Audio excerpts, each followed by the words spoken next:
Hello everyone. आज के इस वीडियो में हम भारत की सबसे प्राचीनतम सभ्यता सिंधु घाटी सभ्यता या हड़प्पा सभ्यता के बारे में बात करेंगे। इस सभ्यता से जुड़े हुए इम्पोर्टेंट फैक्ट्स जैसे इस सभ्यता की खोज कैसे हुई, इस सभ्यता का नाम कैसे पड़ा, कब और किस इतिहासकार ने इस सभ्यता को क्या नाम दिया तथा हड़प्पा सभ्यता का कालक्रम क्या निर्धारित किया गया, हड़प्पा सभ्यता के उद्भव या उत्पत्ति से संबंधित सभी इतिहासकारों के क्या क्या मत हैं, हड़प्पा सभ्यता का भौगोलिक विस्तार क्या है और हड़प्पा सभ्यता से जुड़े हुए इम्पोर्टेंट साइट्स या महत्वपूर्ण स्थल कौन कौन से हैं, इन सभी फैक्ट्स पर आज हम इस वीडियो में बात करेंगे। शुरुआती तौर पर वर्ल्ड को कैसे पता चला कि वैदिक सभ्यता से भी प्राचीन भारत की कोई एक सभ्यता है, उसकी शुरुआती तौर पर खोज किसने की, इस बिंदु पर चर्चा करते हैं। 1826 में चार्ल्स मेसन ने पहली बार इस प्राचीन सभ्यता की खोज की, क्योंकि उन्हें लगता था कि इस हड़प्पाई क्षेत्र में चौथी शताब्दी ईस्वी पूर्व में सिकंदर और पोरस का युद्ध लड़ा गया था। इसी कारण उन्होंने पंजाब के साहिवाल जिले के एक गांव में, जहां आजकल हड़प्पा क्षेत्र है, उस क्षेत्र में एक टीले का अवलोकन किया, लेकिन वो इस क्षेत्र की सही इंपॉर्टेंस समझने से चूक गए। चार्ल्स मेसन के पश्चात भारतीय पुरातात्विक सर्वेक्षण विभाग के पहले जनरल डायरेक्टर अलेक्जेंडर कनिंघम ने इस क्षेत्र का दौरा किया। वैसे तो कनिंघम की मुख्य रुचि आरंभिक ऐतिहासिक काल, जो कि 6ठी शताब्दी ईस्वी पूर्व से 4थी शताब्दी ईस्वी पूर्व माना जाता है, और उसके बाद के कालों के संबंधित पुरातत्व में थी, लेकिन उत्खनन के समय वे ऐसी पुरावस्तुओं को खोजने की कोशिश करते थे जो उनके विचार से सांस्कृतिक महत्व की थी। हड़प्पा जैसा पूरा स्थल जो तीर्थयात्रियों के यात्रा कार्यक्रम का हिस्सा नहीं था और न ही आरंभिक ऐतिहासिक शहर था, कनिंघम के अन्वेषण के ढांचे में यह उपयुक्त नहीं बैठता था। इसलिए जब कभी भी हड़प्पाई वस्तुएं 19वीं शताब्दी में मिली भी, जिनमें से कनिंघम तक बहुत सी पहुंची भी, कनिंघम तक एक हड़प्पाई मोहर भी पहुंची, उन्होंने इस मोहर का कालक्रम निर्धारित करने की कोशिश भी की, लेकिन वो इस मोहर को ऐतिहासिक काल या उसके बाद के काल से जोड़ने का प्रयास किया। इसलिए वो इसका सही इम्पोर्टेंस या यह कितनी पुरानी है, प्राचीन सभ्यता से रिलेटेड है, यह सब निर्धारित करने में असफल रहे। उनके पश्चात 19वीं शताब्दी में जब भारत में रेलवे का प्रसारण शुरू हुआ, उस समय कराची और लाहौर के क्षेत्र में जब रेलवे लाइन बिछाने के लिए उत्खनन किया गया, तो वहां के टीलों से मानव निर्मित ईंटों की संरचना प्राप्त होने लगी। इसका पुरातात्विक महत्व समझते हुए 1921 में पुरातत्व विभाग के अध्यक्ष जॉन मार्शल के निर्देशन में दयाराम साहनी ने हड़प्पा क्षेत्र का उत्खनन किया। उसके अगले ही वर्ष 1922 में राखलदास बनर्जी द्वारा मोहनजोदड़ो का उत्खनन किया गया। चूंकि दोनों ही सभ्यताओं से प्राप्त पुरातात्विक सामग्री, बस्तियों के अवशेष एक ही समान प्रतीत हुए, तो उससे अनुमान लगाया गया कि दोनों ही स्थल किसी एक ही सभ्यता के महत्वपूर्ण नगर या साइट्स रही होंगी। सर्वप्रथम 1924 में जॉन मार्शल ने लंदन वीकली नामक पत्रिका में सिंधु घाटी सभ्यता की सार्वजनिक रूप से घोषणा की।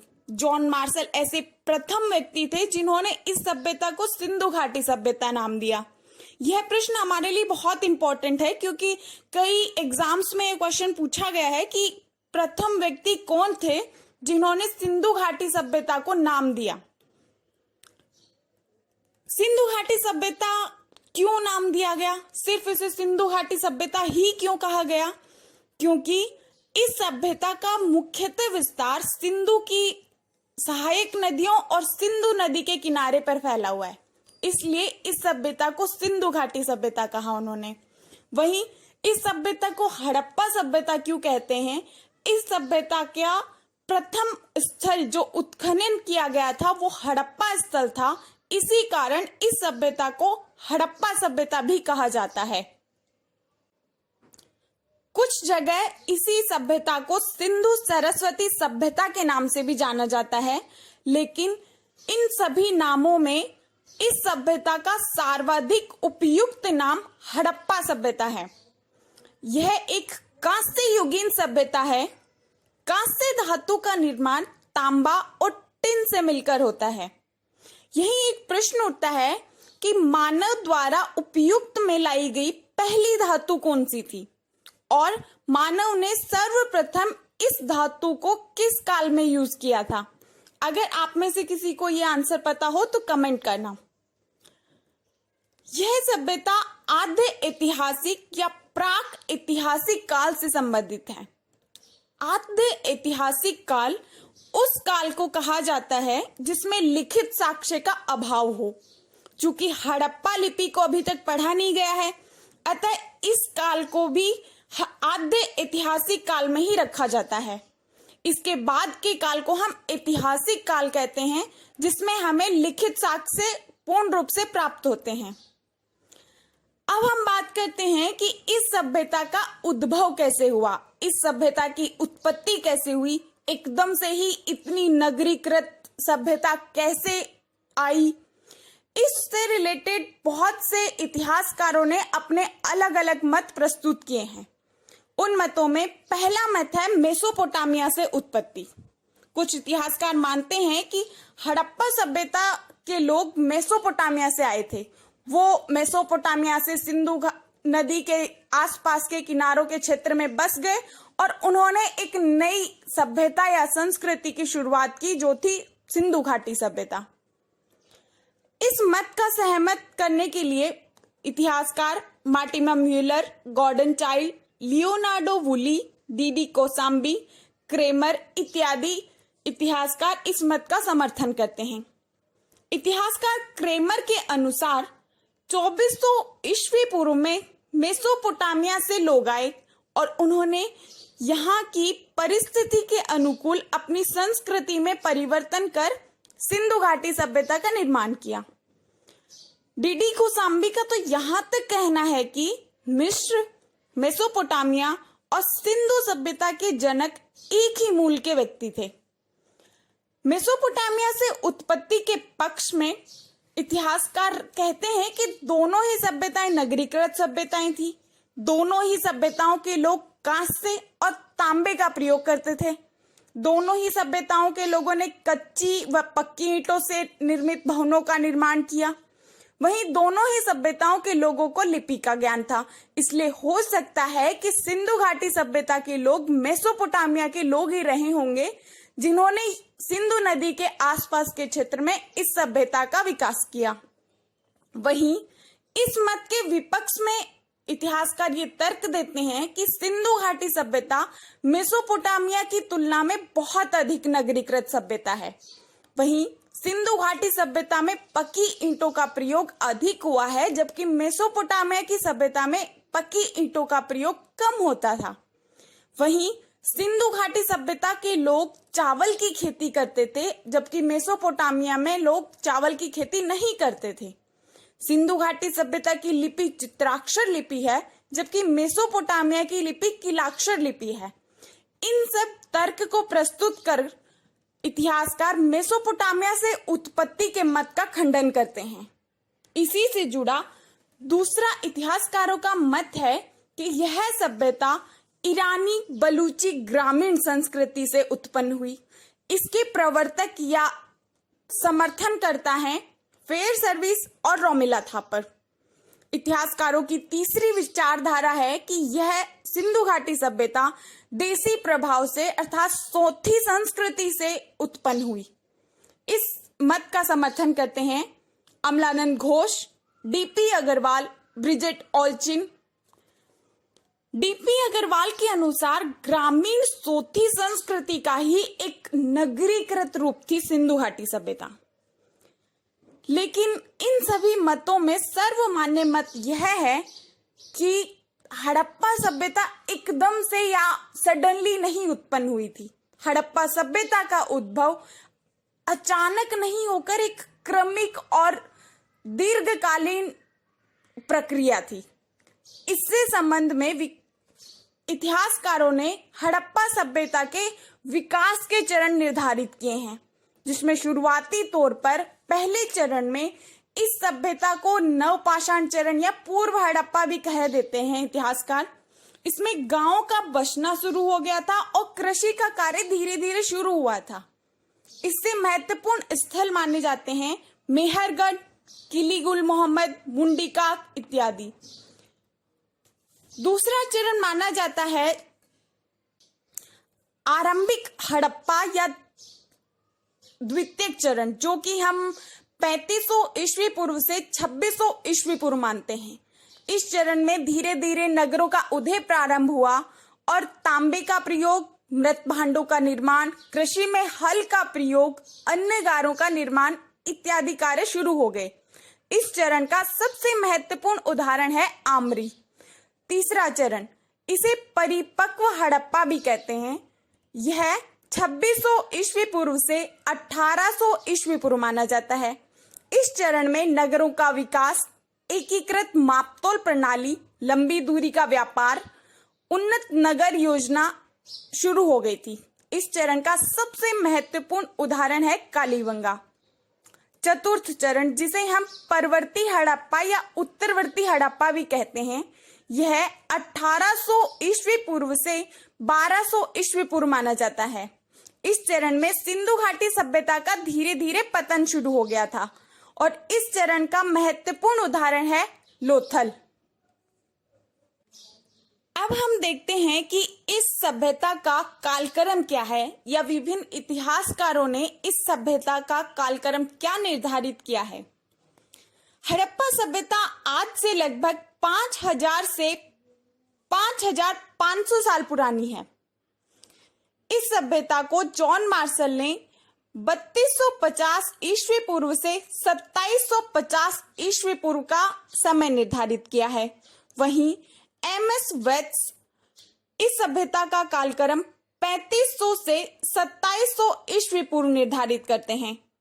वहीं अर्नेस्ट मैके ने हड़प्पा सभ्यता का कालक्रम 2800 ईस्वी पूर्व से 2500 ईस्वी पूर्व बताया है। मार्टिमम व्हीलर, जो कि जॉन मार्शल के बाद ASI means archaeological survey of India के जनरल डायरेक्टर बनाए गए थे, और स्टुअर्ट पिगट द्वारा 2500 ईस्वी पूर्व से 1500 ईस्वी पूर्व इसका कालक्रम बताया गया है। वहीं ऑल्चिन ने 2250 से 1750 ईस्वी पूर्व इसका कालक्रम बताया है।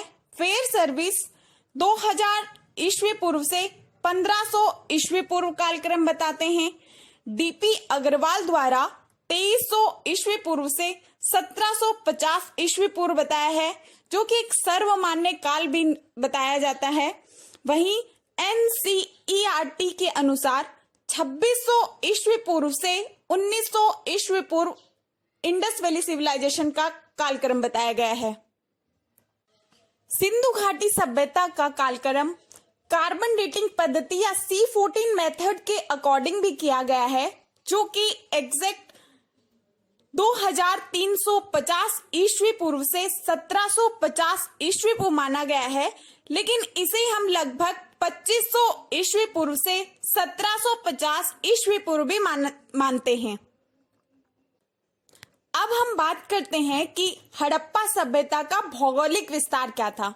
आप स्क्रीन पर देख रहे मैप में देख सकते हैं कि इस सभ्यता का विस्तार कौन से क्षेत्रों में मुख्य रूप से था। यह सभ्यता वर्तमान में लगभग 3 देशों में विद्यमान है, जिसमें से भारत में लगभग 917 स्थल हैं, पाकिस्तान में 481 स्थल हैं, वहीं अफगानिस्तान में इसके 2 स्थल खोजे गए हैं। लगभग कहा जा सकता है कि इस सभ्यता से रिलेटेड अब तक 1500 स्थल खोजे जा चुके हैं। यह सभ्यता मुख्य रूप से त्रिभुजाकार क्षेत्र में फैली हुई थी। इस सभ्यता का क्षेत्रफल लगभग 13 लाख वर्ग किलोमीटर, जो कि 12,99,600 वर्ग किलोमीटर भी माना जाता है। इतिहासकार रंगनाथ राव के अनुसार यह पूर्व से पश्चिम में 1600 किलोमीटर, वहीं उत्तर से दक्षिण में 1400 किलोमीटर तक फैली हुई थी। इस सभ्यता की मोस्ट नॉर्थन साइट मांडा मानी जाती है, जो कि जम्मू कश्मीर के अखनूर जिले में चेनाब नदी के किनारे स्थित है। वहीं इस सभ्यता की मोस्ट साउदर्न साइट या दक्षिणतम बिंदु महाराष्ट्र के दैमाबाद को माना जाता है, जो गोदावरी नदी के किनारे स्थित है।